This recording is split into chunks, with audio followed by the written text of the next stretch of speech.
नमस्कार, हरिओम अकॅडमी मध्ये तुमचं स्वागत आहे। नेक्स्ट आता काय बघायचं आहे बघा, आपण प्रॅक्टिस सेट 1.1 सॉल्व करायचा आहे।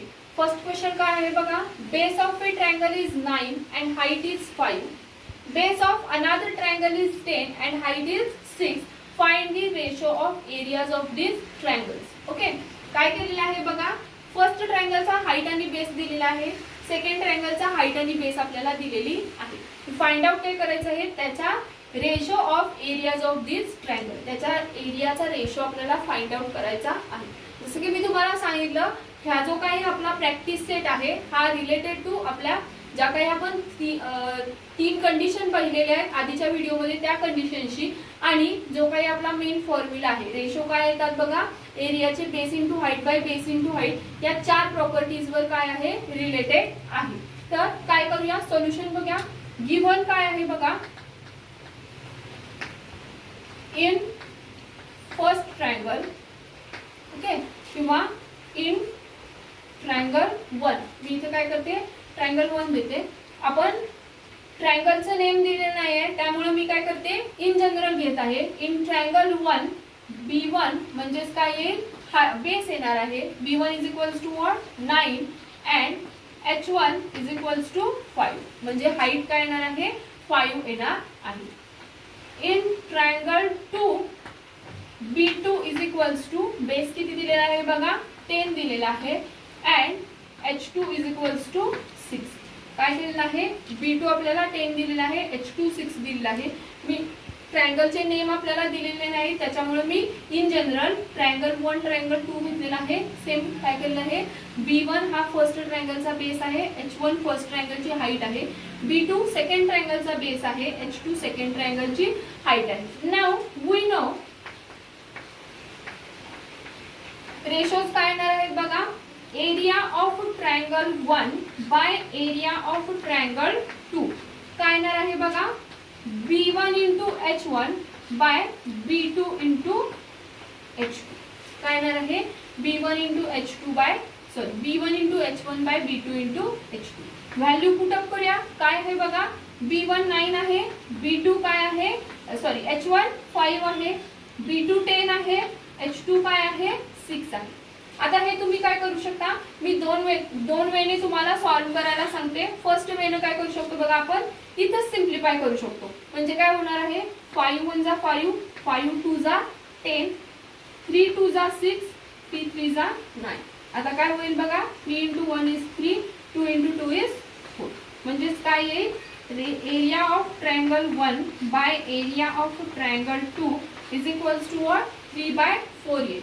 हे तुम्ही इथं सिम्प्लिफाय करून सॉल्व करू शकता, किंवा आपण काय करू, तुम्ही काय करू शकता, 9 इंटू 5 बाय 10 इंटू 6 आहे, तर 9 इंटू 5 काय येणार आहे, 45 अपॉन 10 इंटू 6 काय येईल, 60 येईल। तर याला पुन्हा सिम्पलेस्ट फॉर्म मध्ये आणायचं आहे।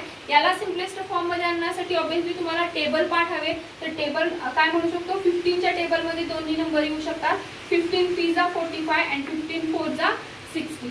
असं तुम्ही काय करू शकता, मल्टिप्लिकेशन करून सिम्पलेस्ट फॉर्म मध्ये आणण्यापेक्षा काय करू शकतो, आपण इथंच त्याला सिम्पलेस्ट फॉर्म देऊ शकतो। म्हणजेच काय केलं आहे बघा, मी 5 1 जा 5, 5 2 जा 10, नेक्स्ट इथं सुद्धा काय होतं, जातो भाग, काय होणार आहे, 3 2 जा 6 अँड 3 3 जा 9, म्हणजेच काय आला, इथं 3 आहे, इंटू साइन आहे 1, 3 इंटू 1 इज 3, इथं 2 आहे, इंटू 2, 2 इंटू 2 इज 4, म्हणजेच काय येणार आहे, रेशो ऑफ दिस एरियाज काय येणार आहे, 3 बाय 4 येणार। Next question 2, in figure BC perpendicular on AB, AD perpendicular on AB, BC is equals to 4, AD is equals to 8, then find area of triangle ABC by area of triangle ADC। Okay, figure आपल्याला दिलेली आहे, त्याच्यामध्ये आपल्याला काय सांगितलेलं आहे बघा, first BC is perpendicular on segment AB, AB या सेगमेंटवर काय आहे, BC परपेंडिक्युलर आहे। अजून काय सांगितलेलं आहे, AD सुद्धा काय आहे, AB या सेगमेंटवर परपेंडिक्युलर आहे म्हणून सांगितलेलं आहे। अजून काय सांगितलेलं आहे बघा, BC इज इक्वल्स टू 4 दिलेला आहे, AD इज इक्वल्स टू 8 दिलेला आहे। तर ह्या ज्या काही आपल्या दोन सेगमेंट्स आहेत, AD and CB are the perpendicular on segment AB या सेगमेंटवर परपेंडिक्युलर आहे। म्हणजेच काय आला, तर AD आणि CB ही आपल्या काय असणार आहे, हाईट असणार आहेत आणि बेस कोण येणार आहे बघा, AB या बेसवर काय आहेत त्या परपेंडिक्युलर आहेत. म्हणजेच काय आहे, दोन ट्रायंगलचा आपला बेस कॉमन आहे. जर कॉमन बेस असेल तर आपण काय म्हणू शकतो, त्याचा आपण एरिया कसा फाइंड आउट करू शकतो, रेशो काय येणार आहे, related to corresponding their heights. Okay, हाइटशी रिलेटेड त्याचा रेशो येणार आहे. Let's see solution. Given things are BC perpendicular on AB and AD perpendicular on AB.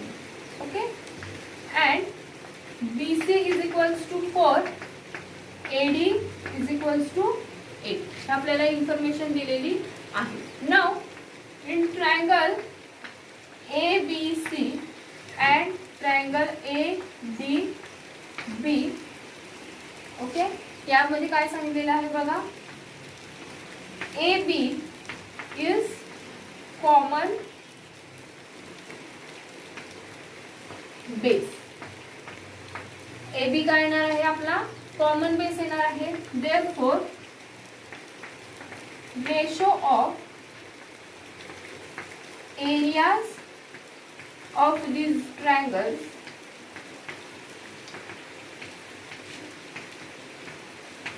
is related to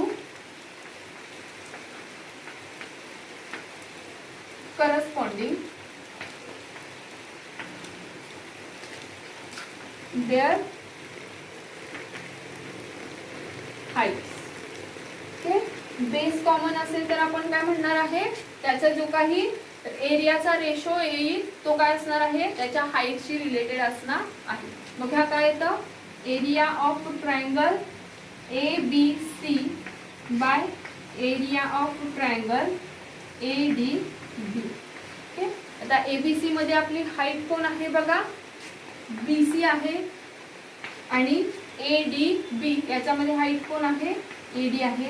इथं आपण सेंटेन्स लिहिलेला आहे त्याच्यामुळे इथे तुम्हाला लिहायची काही गरज नाही आहे, किंवा काय करू शकता, जर आपण इथं सेंटेन्स लिहिलं नसेल तर तुम्ही इथं मेन्शन करू शकता. काय येणार आहे तर बेसिस आर इक्वल.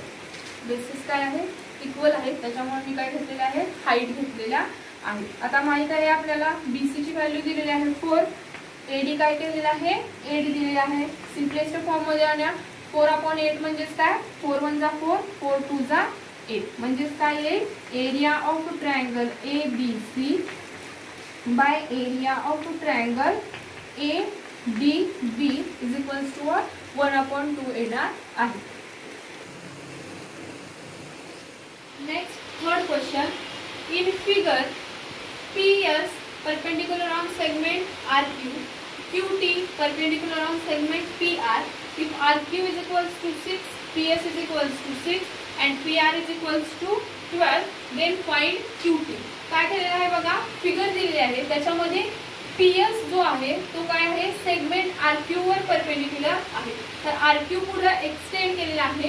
इथं आपण RS वर परपेंडिक्युलर आहे असं म्हणू शकत नाही, कारण आपला ट्रायंगल काय येणार आहे बघा, PRQ. हा ट्रायंगल आपण घेऊ शकतो आणि या ट्रायंगल मध्ये काय म्हणणार आहे मी, तर माझा PS ही काय आहे, या RQ सेगमेंट वर परपेंडिक्युलर आहे, जी की पुढे एक्सटेंड केलेली आहे. नेक्स्ट काय सांगितलेलं आहे बघा, QT is perpendicular on segment PR. PR या सेगमेंटवर काय आहे, QT परपेंडिक्युलर आहे म्हणून सांगितलेलं आहे. If RQ is equals to 6, RQ 6 दिलेला आहे. Next PS is equals to 6, whole PR is equals to 12, म्हणजे ही आपल्याला होल साइड दिलेली आहे 12. देन फाइंड QT, आणि ही QT आपल्याला काय करायची आहे, फाइंड आउट करायची आहे.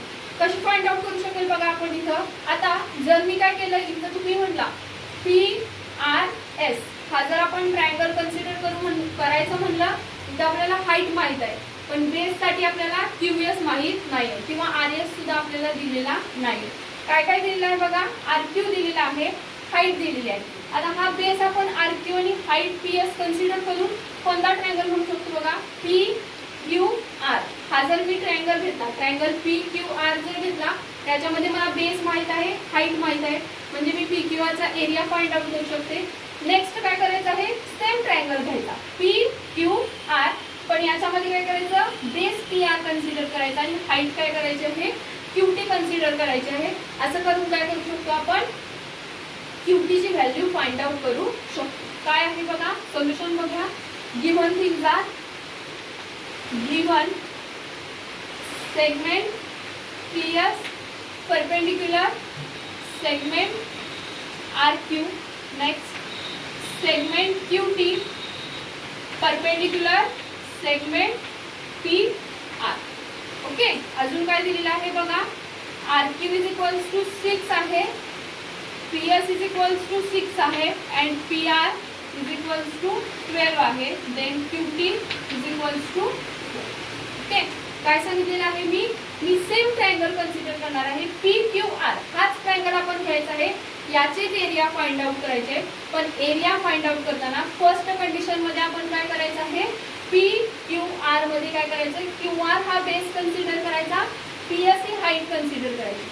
नेक्स्ट फाइंड आउट करून जेव्हा आपण एरिया फाइंड आउट करेल ट्रायंगल तोच आहे PQR, फक्त मी काय केलं आहे बेस चेंज केलेला आहे, PR आलेला आहे. हाईट काय करणार आहे QT कन्सिडर करणार आहे, कारण काय केलेलं आहे बघा त्या Q पॉइंट वरून सुद्धा काय केलेलं आहे या जो काय आपला सेगमेंट PR आहे त्याच्यावर परपेंडिक्युलर टाकलेला आहे, म्हणजे आपण तो बेस म्हणू शकतो. बघा काय सांगितलेलं आहे therefore area of triangle PQR काय येईल बघा. फर्स्ट मी काय कन्सिडर करणार आहे PQR चा एरिया काय येईल बघा PS इंटू RQ, म्हणजे काय बेस इंटू हाईट. बेस काय आहे RQ इंटू हाईट काय आहे PS आहे, डिवायडेड बाय सेमच एरिया घेणार आहे एरिया ऑफ ट्रायंगल PQR.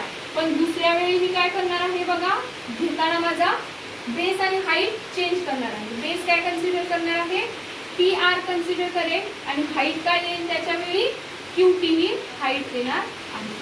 आता PQR बाय PQR काय येईल 1 येणार आहे.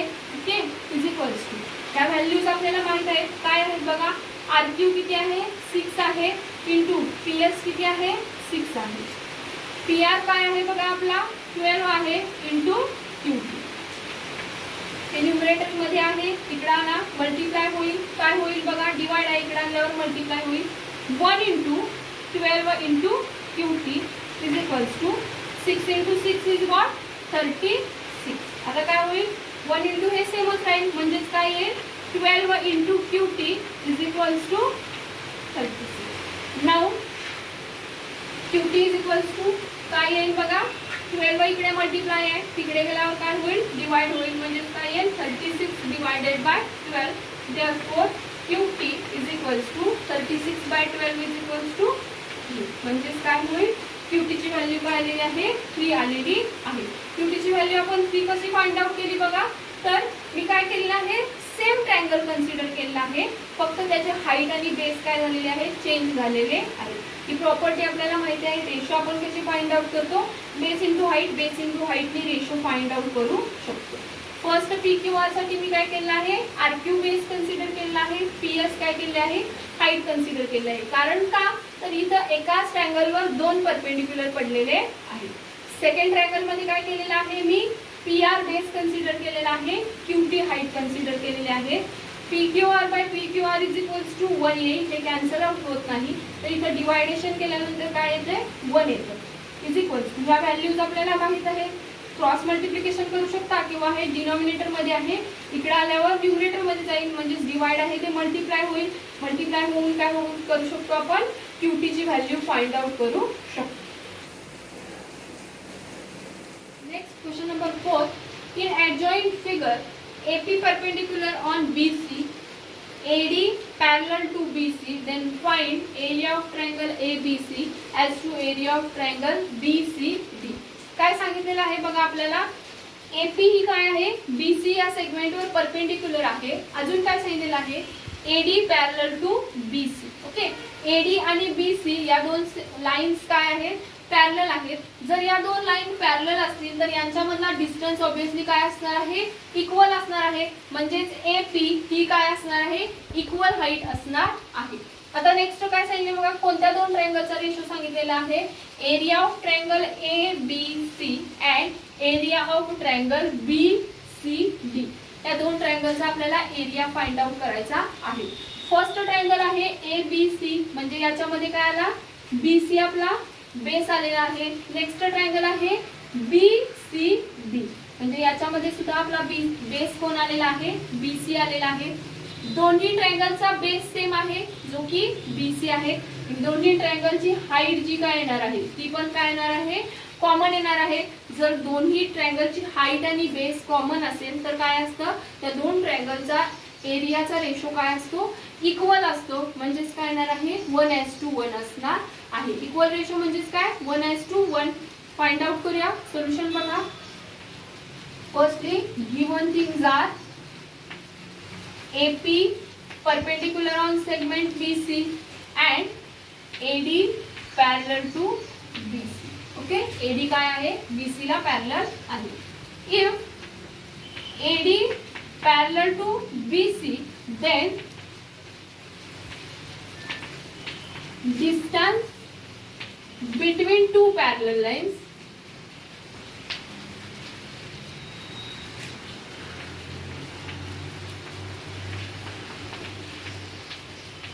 is same. ओके, तो काय असणार आहे, सेम असणार आहे. आणि याच्यामध्ये डिस्टन्स कोण आहे, AP हा डिस्टन्स आहे, which is the height of this two triangles. Okay, therefore height AP is the common height. Height AP काय येणार आहे, दोघांची पण कॉमन हाईट असणार आहे.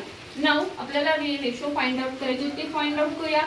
Therefore area of triangle ABC by area of triangle BCD is equals to काय येणार आहे बघा. ABC मध्ये बेस कोण सांगितलंय मी, BC आहे, इंटू हाईट आपली AP आहे, डिवायडेड बाय BDC मध्ये काय, सॉरी BCD मध्ये काय आहे, बेस BC आहे, हाईट AP आहे.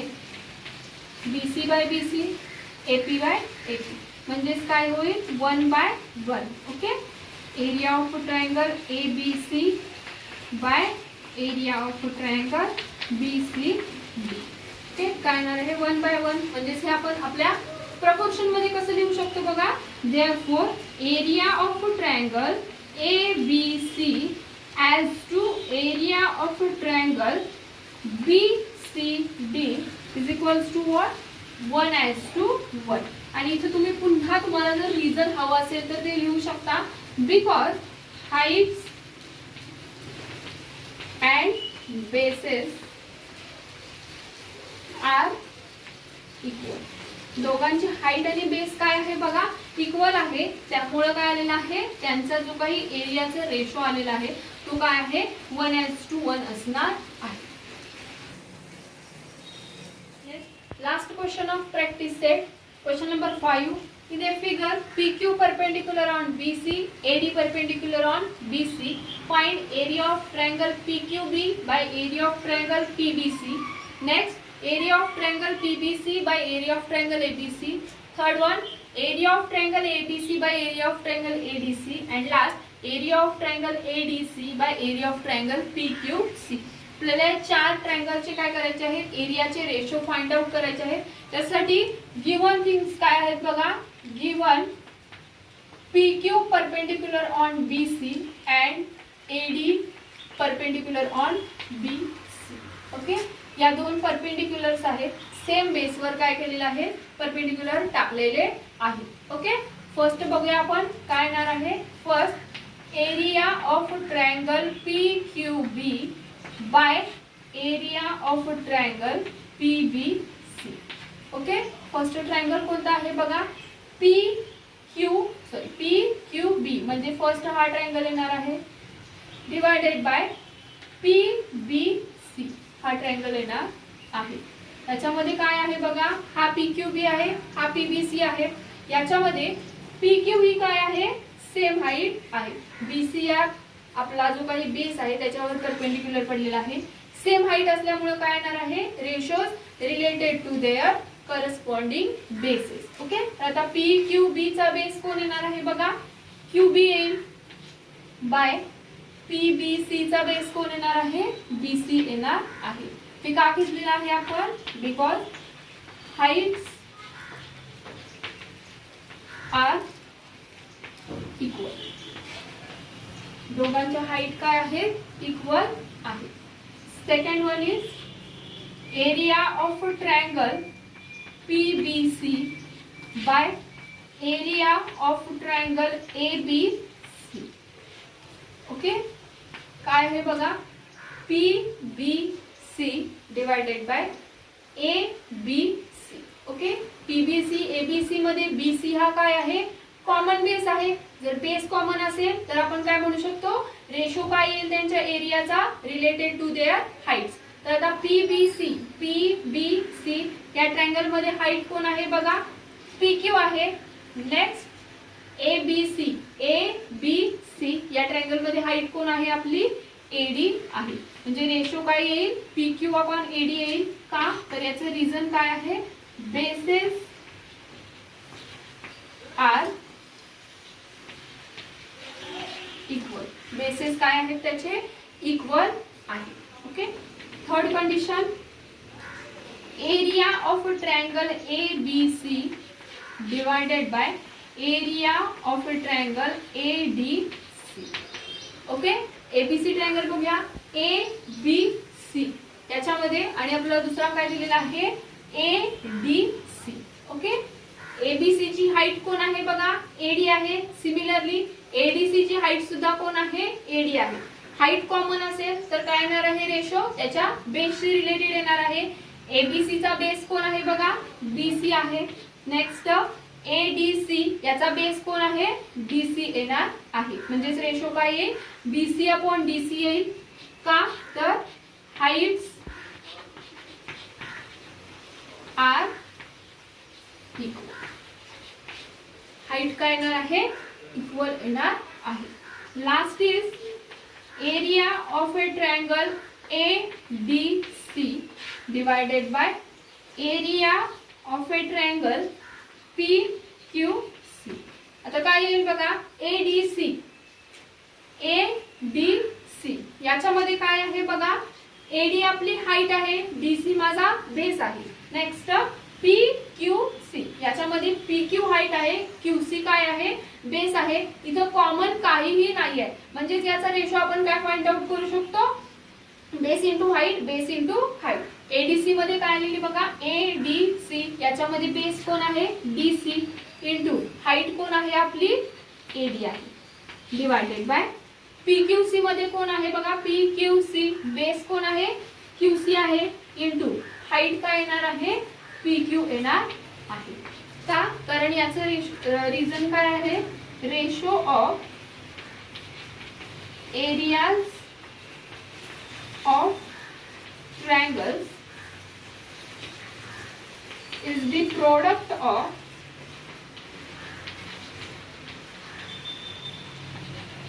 their